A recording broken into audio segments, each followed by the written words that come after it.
Varsity 8 for their program. Again, that is a sign of depth in that team.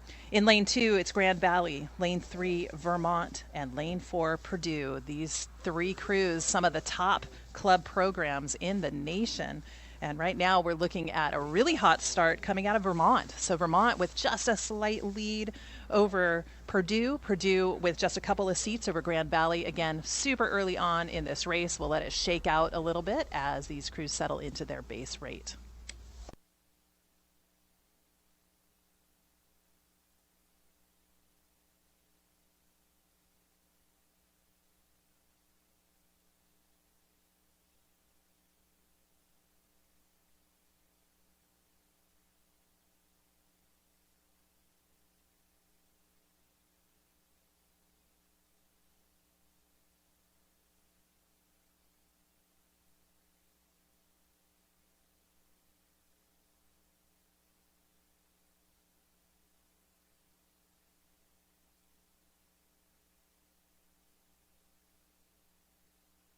Right, these crews not quite at 500 meters yet, and it's actually tightening up here between these three boats. So Vermont just barely holding on to the lead over Purdue, maybe by about half a seat, and then Grand Valley right there behind Purdue by, again, about that same margin. So boats doing a great job as they come down the race course.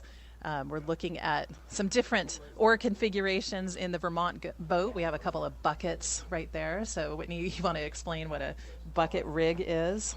Yeah, I was just going to ask you about that. This is a very interesting bucket, especially, a second V8. You don't always see this done, but it does sort of help balance the power. If you have certain rowers that row certain sides and you just need to balance out your power a little bit, maybe a little bit more on the bow side, a little bit more with your stroke. And we can see here that they do have a starboard stroke as well. So a pretty unusual configuration that looks like it's just going to help them balance out their strengths going all the way down to that bow seat. So, very interesting configuration for a second 8. Can make it a little complicated for a coxswain if you're not paying attention and you're getting into the race. So you do have to make sure you got your seats right.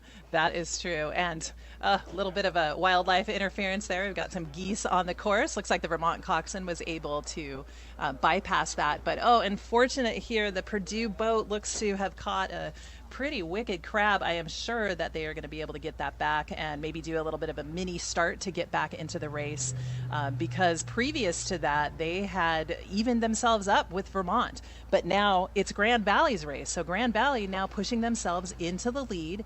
They have been very, very patient, just kind of keeping their own heads in the boat. They can't really, determine what happens in the other boat, and they are in charge of what happens in that lane. In lane 2, it is Grand Valley doing a really nice job here as they have just kind of ticked it along and pushed themselves to a 1 boat length lead over Vermont. Purdue now back in the 3rd place position. Again, this is a race for lanes. So, these guys are going to move on to the grand final. Mentally, how do you recover a crew from a technical error like that? Yeah, that is a great question. And a lot of it is being calm, cool, and collected. You really have to just definitively say, all right, here's what we're going to do. Heads back in the game, mini start.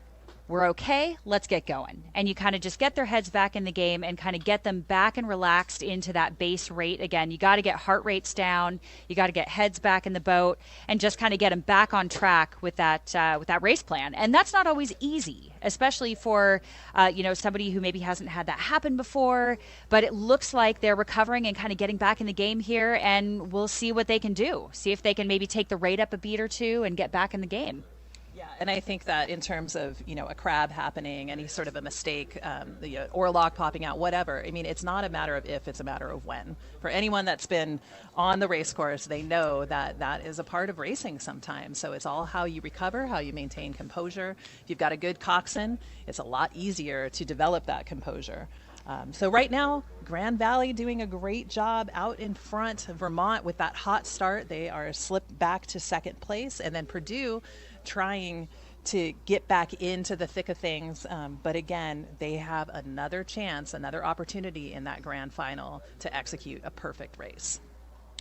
And I think you nailed it too when you said opportunity. I think that's a really good word here because you can always fire up your crew and use that to your advantage to kind of get their heads back in the game and say, like, look, we got this. We can take a little mini start again and take a 10, push the rate up, use their heart rates being up a little bit elevated to kind of get back in the game. And as we cross the 1500 here, it looks like we still have a commanding lead here by